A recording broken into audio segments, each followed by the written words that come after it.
আপনাদের সমস্যাগুলো তুলে ধরেন।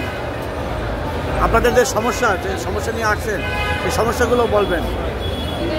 আমাদের জমি বিক্রি করা টাকা, আমাদের ব্যবসা যত টাকা সব উন্ডা নিয়ে গেছে।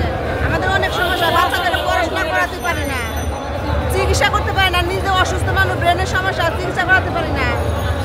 জমি বিক্রি করে সব টাকা পয়সা ওনাদেরকে দিয়েছি। উন্ডা এখন বলতেছে যে আমাদের কাছে নাকি উন্ডা অনেক টাকা পাবি। আমরা এত ঋণগ্রস্ত কেন হয়েছি? আমাদের নামে মামলা করতে চাই। আমরা এখন কিছুই নাই আমাদের, ওনাদের জন্য আমরা অনেক ভিখারি হয়ে গেছি। আপনাদের পুঁজি শেষ করে দিয়েছে। হ্যাঁ, ওরা আমাদের পুঁজি শেষ করে দিচ্ছে। কিভাবে করলো এটা আপনারা বুঝতে পারেননি?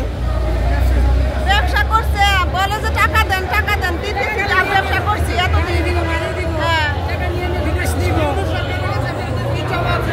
চাওয়া আছে যেন এই যে আমরা টাকা পাবো, যেন আমাদেরকে মুখ করে দেওয়া হয়।